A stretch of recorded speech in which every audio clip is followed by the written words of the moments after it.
शुक्ला जी, पिछले कुछ दिनों से महाराष्ट्र में जो स्थिति बनी हुई है उसी का नतीजा हमें इस वक्त नागपुर जैसे शहर में, जिसका रिकॉर्ड है कि पिछले कई सालों में एक भी रिलीजियस दंगे वहां पर नहीं हुआ है, वहां पर इस तरीके की घटना होती है।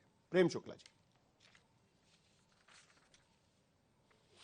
देखिए साहिल जी, छत्रपति शिवाजी महाराज और छत्रपति संभाजी महाराज की संतानें और उनके समर्थक तो महाराष्ट्र में व्यापक पैमाने पर हैं, लेकिन औरंगिया की औलाद कौन हो गया है महाराष्ट्र में? औरंगिया के समर्थक कहां से हो गए? अगर कोई जो है जर्मनी में हिटलर का समर्थन करता है तो नाजी कहलाता है, तो महाराष्ट्र में औरंगिया जैसे क्रूर कर्मा के समर्थन में कौन खड़ा हो गया? ये तो बताइए, वो कौन लोग हैं जिनको औरंगिया पर कौन है? बता दीजिए, आप ही बता दीजिए। प्रेम शुक्ला जी, आप ही बता दीजिए। कौन लोग हैं जो औरंगिया का? चलिए मैं लिस्ट कर लेता हूं, कौन कौन है बता दीजिए। नहीं, वही बता रहा हूं ना, जो वो लोग कौन है? अच्छा बता रहे हैं कौन है? जो लोग, जिन लोगों ने औरंगिया और बाबर को अपना पूर्वज मानकर पाकिस्तान का विभाजन, हिंदुस्तान को तोड़कर पाकिस्तान बनाया, उस मानसिकता के लोग भारत में तुष्टीकरण की राजनीति के कारण खाद पानी पाकर आज फिर भारत को तोड़ने का सीधी चुनौती दे रहे हैं। और वही लोग हैं जो औरंगिया की औलादों ने कल औरंगिया की कब्र को तोड़ने की बात करने पर उनका विरोध करने के लिए निर्दोष हिंदुओं को टारगेट किया, निर्दोष हिंदुओं पर पत्थर फेंके, निर्दोष हिंदुओं को तलवारों से मारा, निर्दोष हिंदुओं जो घटना नागपुर में हुई है उसकी निंदा करना बहुत जरूरी है, क्योंकि जिस तरीके से 33 पुलिस वालों पर हमला किया गया, पथराव किया गया, उन पर लाठियों से चार्ज किया गया, उसका निषेध करना बहुत जरूरी है। लेकिन जो बात आप कर रहे हैं, विश्व हिंदू परिषद और बजरंग दल के कार्यकर्ताओं ने औरंगजेब की कब्र हटाओ के नारे देकर आंदोलन किया। अब देखिए वहां पर आपकी सरकार है और उन्होंने क्या किया, क्योंकि ये मेरा बयान नहीं है, आज महाराष्ट्र के मुख्यमंत्री देवेंद्र फडणवीस ने महाराष्ट्र की विधानसभा में बयान दिया हुआ है और उसमें उन्होंने कहा हुआ है कि बीएनएस की धारा 299 के तहत उनके खिलाफ मामला दर्ज किया गया है। बीएनएस की धारा 299 कहती है कि रिलीजियस सेंटिमेंट्स को अगर कोई ठेस पहुंचाता है तो उनके खिलाफ ये मामला दर्ज होना चाहिए और इसीलिए वीएचपी के लोगों के खिलाफ मामला दर्ज किया आपकी सरकार ने। साहिल जी, अब बताइए। साहिल जी मुझे कृपा करके बताइए, कोई धरना प्रदर्शन करता, उसके खिलाफ धरना प्रदर्शन के कार्रवाई करने का पुलिस को अधिकार है। पत्थर मारने का अधिकार औरंगिया की औलादों को किसने दिया? दुकानें जलाने का अधिकार औरंगिया की औलादों को किस संविधान ने दिया? पुलिस वालों पर हमला करने का अधिकार औरंगिया की औलादों को किसने दिया?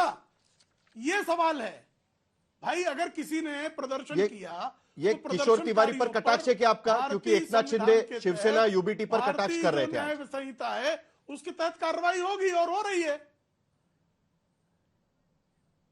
ठीक है, किशोर तिवारी जी आप जवाब देना चाहेंगे विपक्ष की तरफ से, क्योंकि आज उद्धव ठाकरे कह रहे हैं कि मुख्यमंत्री और गृह मंत्री जो है उनको इस्तीफा दे देना चाहिए। किशोर तिवारी।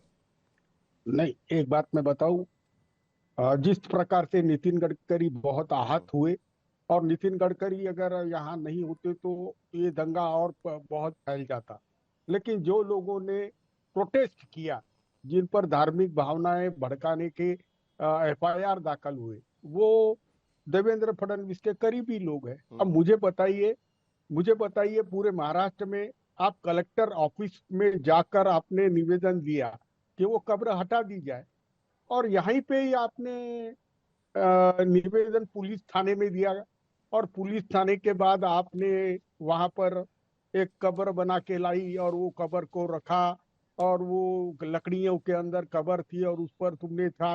अब पुलिसों ने वो जलान नहीं दिया, लेकिन खबर तो ऐसी चल गई कि वो जल गया। देखिए मैं बहुत आहत हूँ। मेरे नागपुर के अंदर ये हुआ, मेरे रिश्तेदार वहां रहते हैं, उनकी भी गाड़ियां जलाई गई। ये बहुत गलत हुआ। नागपुर में ऐसा माहौल कभी खराब नहीं हुआ था। लेकिन नहीं तो दोषी कौन है?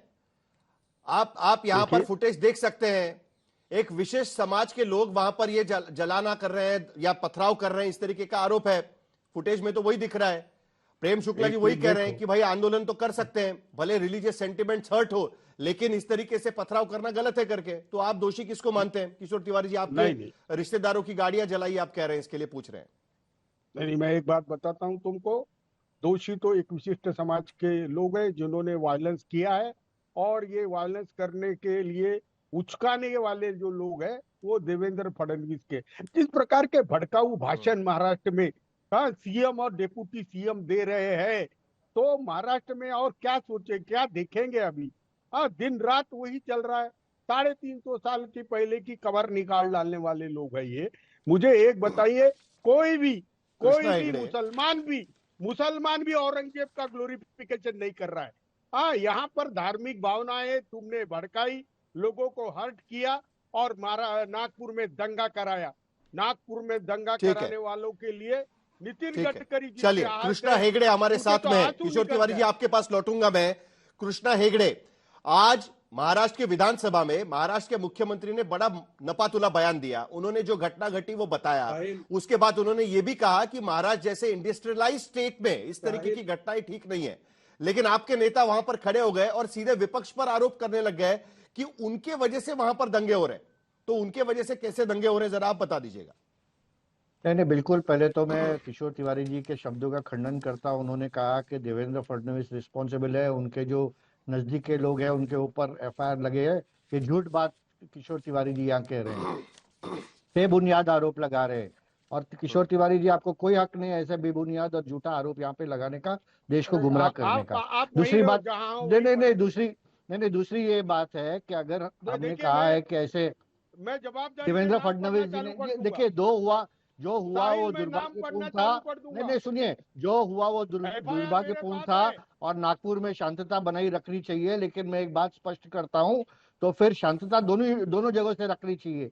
अबू आजमी जो भड़काऊ भाषण कर रहे हैं, ओवैसी असउद्दीन ओवैसी जो भड़काऊ भाषण कर रहे हैं, फजाद नुमानी जो भड़काऊ भाषण कर रहे हैं, कौन सा, आप जरा स्पेसिफिक बता दीजिए जरा। कृष्णा हेगड़े जी, कौन सा भड़काऊ भाषण, जरा स्पेसिफिक बता दीजिए। और मैं बोलता हूँ ना, कृष्णा हेगड़े, स्पेसिफिक जरा बता दीजिए क्या भड़काऊ भाषण था, जरा बता दीजिएगा और प्लीज। अकबर, लोगों को पता चलना चाहिए क्या भड़काऊ भाषण दिया। सुनिए ना, मैं बोलता हूँ, जो अकबर उद्दीन ओवैसी 15 मिनट जरा स्टेटमेंट बताइए ना। नहीं, वो बोल रहे हैं ना कि पुलिस हटाओ, 15 मिनट में हम देखते हैं क्या हो रहा है। तो क्या किया हुआ है, क्या किया, वही तो किया उन्होंने। जो वहां पर कभी कल दिया बयान, ये नागपुर में जाकर बयान दिया। देखिए, कृष्णा हेगड़े कल नागपुर में जाके बयान दिया। देखिए रामनवमी के गए साल, मैं आपको कल के बयान सुनाता हूँ कृष्णा हेगड़े, सुनिए ना, मैं आपको जरा कल के बयान सुनाता हूँ। जरा एक मिनट जरा कल के बयान सुना देते हैं। महाराष्ट्र के मंत्री नितेश राणे, मुख्यमंत्री कहते हैं कि जरा संयम रखना चाहिए, और जरूर संयम रखना चाहिए। किसी भी समाज को, किसी भी लोगों को यह अधिकार नहीं है कि पत्थर उठाकर सड़क पर उतरकर लोगों के गाड़ियों का या किसी भी माल का नुकसान करे, या किसी को अधिकार नहीं दिया है। लेकिन उसके साथ साथ इस तरीके के बयान देने का अधिकार भी किसी को दिया है क्या, यह भी जरा देख लेते हैं। जरा कल के बयान सुना देते हैं। कृष्णा हेगड़े जी जरा सुना दीजिएगा। नितेश राणे क्या कह रहे थे, श्रीकांत शिंदे क्या कह रहे थे, जरा सुना देते हैं सबको। आज आपल्या विश्व हिंदू परिषद असेल किंवा आपल्या हिंदू संघटनेने औरंगजेबाच्या कबरीबद्दल एक हात दिलेली आहे। आज महत्वाचा दिवस आहे त्या संदर्भात। मंत्री म्हणून मी त्या बाबतीमध्ये किती खोबाळ बोलू शकतो या मर्यादा आहे। पण तुम्हाला माहिती आहे, कुठेही असलो तर आज मंत्री आहे उद्या नाही, पण मरेपर्यंत हिंदू असेल हे लक्षात ठेवून मी काम करतोय।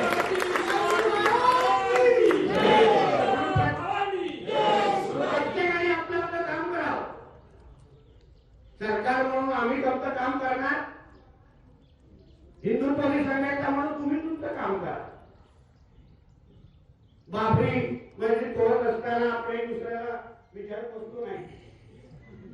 आपल्या कारसेवकांनी योग्य काम केलं, सरकार म्हणून त्यावेळी योग्य ती भूमिका राज्य सरकारने घेतली। त्याची जर पुनरावृत्ती करायची असेल तर हीच ती वेळ आहे। मुझे लगता है कि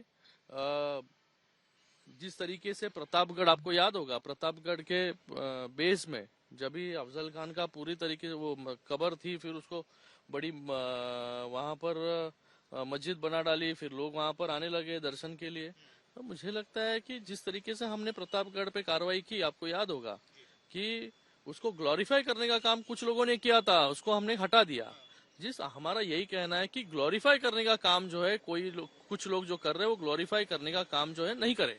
औरंगजेब को जो ग्लोरीफाई करेगा उसको फाड़ देंगे, ऐसा बयान मुख्यमंत्री का जो आया था, अब दोबारा वो वायरल हो रहा है। देखो, औरंगजेब को जो भी ग्लोरीफाई करने का काम करेंगे, हम उसके विरोध में हैं।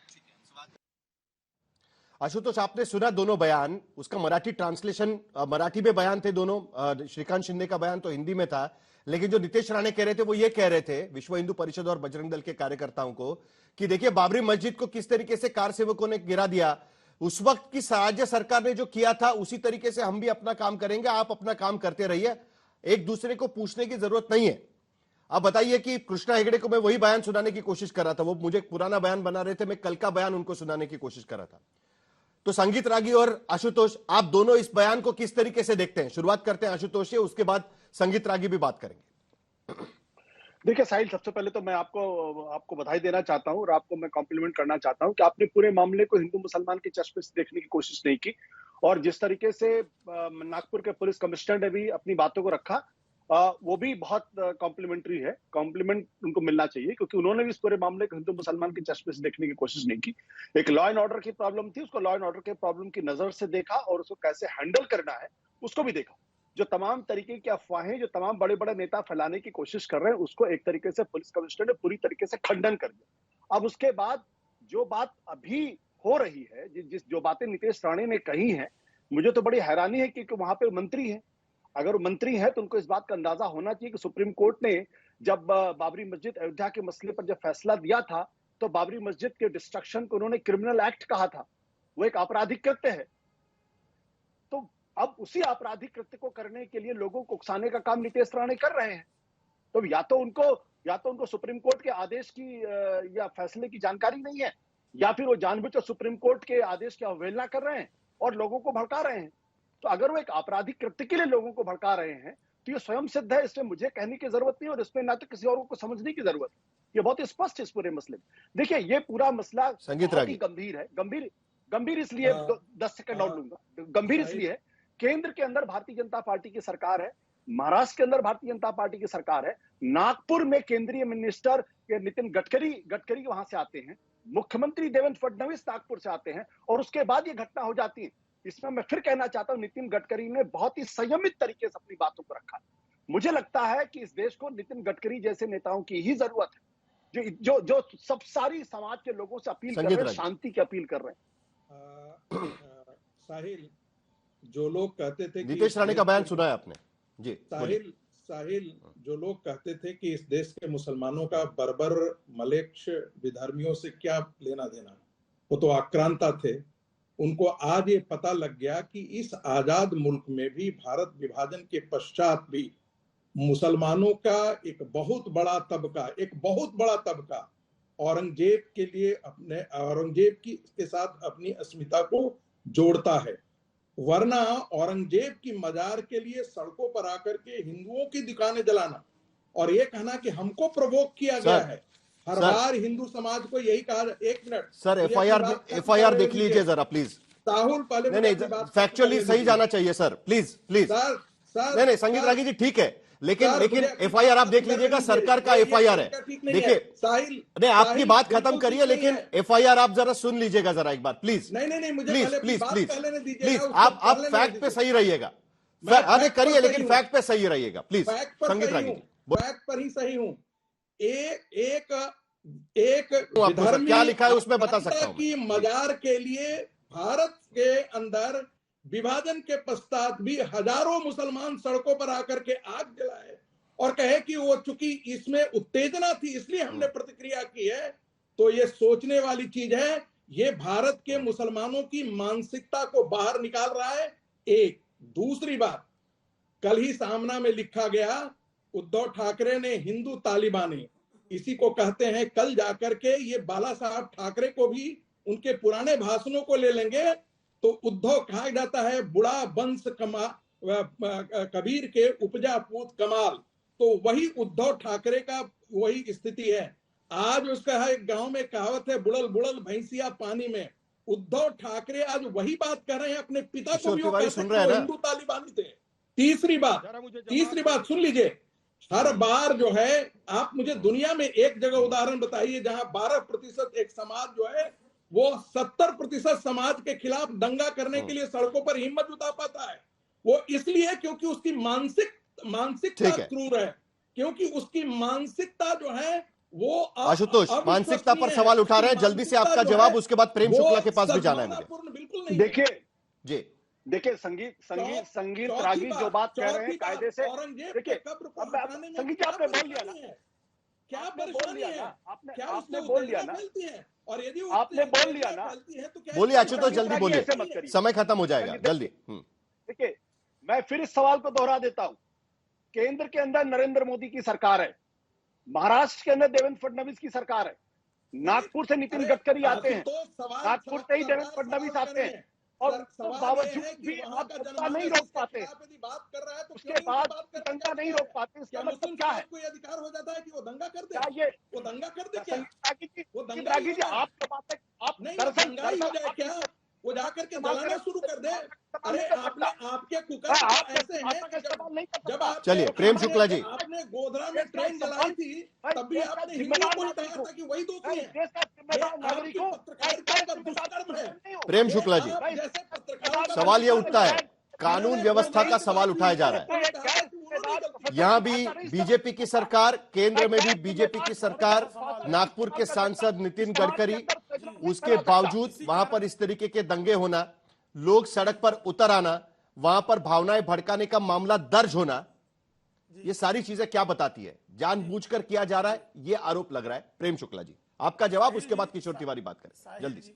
साहिल जी, ये भाजपा, साहिल जी केंद्र में भाजपा की सरकार, राज्य में भाजपा की सरकार थी, इसलिए औरंगिया की औलादें दंगा नहीं कर पाई, वरना मैंने 1993 मुंबई देखा है, 3 दिन तक 6, 7, 8 नंगा नाच किया था, कांग्रेस की सरकार थी, 6, 7, 8 सिर्फ हिंदुओं का कत्लेआम हुआ था। नागपुर में उस वक्त भी दंगे नहीं हुए थे कि हमने मरी मां का दूध नहीं पिया है, और जब हम हिंदू उतरे तब इनके घरों पर जो है सफेद झंडे लहराए। ये भाजपा की सरकार है कि औरंगिया की औलादों को तत्काल रोक लिया गया, नहीं तो औरंगिया की औलादें नागपुर में वही करती जो उन्होंने साबरमती एक्सप्रेस के साथ किया, जो उन्होंने मुंबई में 1993 में किया, जो उन्होंने मुजफ्फरनगर में किया, जो उन्होंने मेरठ में किया, जो उन्होंने कानपुर में किया। पूरे देश में दंगे ये शुरू करते हैं, और जब हिंदू खड़ा होता है तो ये फिर कायरों की तरह चिल्लाते हैं, रोते हैं। ये औरंगिया की औलाद सरकार के वजह से रुक गए बोल रहे हैं किशोर तिवारी, वो भाजपा की सरकार है, और भाजपा की सरकार औरंगिया की औलादों को निकालकर उनको। किशोर तिवारी जवाब दीजिए, चलिए। हाँ मैं बोल रहा हूँ साहिल, आप बोलिए बोलिए बोलिए, आप बोलिए, सुन रहे हो जी। आप तो बाला साहब ठाकरे को भी तालिबानी कर देंगे, आपकी तो, अरे जरा मुझे बोलने दो, संगति का असर ये है। साहिल एक मिनट, किशोर तिवारी बोलिए, संगीत रागी एक मिनट रुकिए, किशोर तिवारी सारे जवाब एक साथ। हाँ चलिए। हाँ एक बात मैं बताता हूँ, 130 साल में नागपुर में नहीं हुआ, सारा देश बाबरी मस्जिद ढली थी तब भी नहीं हुआ। अरे रुको तो सही, अरे इनको मेरे को रुको यार, मुझे बता। नागपुर में पहले भी अरे आप बोलते रहिए सर, ये ऐसे ही चलता रहेगा, वरना आपकी भूमिका खत्म हो जाएगी, वरना बोल दीजिए जल्दी से। चलिए सुन रहे हैं आपकी बात। मैं बता रहा हूँ, कल जो हुआ, जी बाबरी मस्जिद थी, ये कहना ही बता रहा है कि शिवसेना ने सुन्नत करा लिया है, उद्धव ठाकरे ने सुन्नत करा लिया है, बाबरी मस्जिद थी।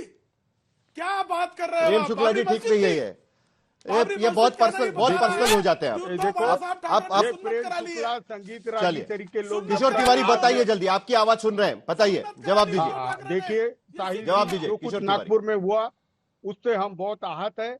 मैं नागपुर की जनता को यही बोलूंगा कि ये भड़काऊ प्रेम शुक्ला तरीके लोगों की बातों में ना आए, नागपुर की जो सौदार्य है वो जिंदा रखे, नागपुर में जो अमन शांति है वो रखे। और ये वो कह रहे हैं कि शिवसेना ने भूमिका बदल ली है, हिंदू तालिबानी जो कह रहे हैं ना, उसका भी जवाब दे दीजिएगा। बाला साहब की याद दिला रहे आपको। अरे ये हिंदू तालिबानी पैदा किए जो औरंगजेब की कब्र को नागपुर लेके आ गए और उसको शिवाजी महाराज के सामने जलाते बैठे थे, पर जलाते तो बैठे थे लेकिन वो कुरान की आयतें लेके आ गए। अरे तुम्हारे तरीके लोग देश में अशांति मचाएंगे और एक बार देश के टुकड़े करने के लिए तुम आमदा हो। प्रेम शुक्ला जी थोड़ा सा आशुतोष थोड़ा सा ट्रूथ साथ में ले।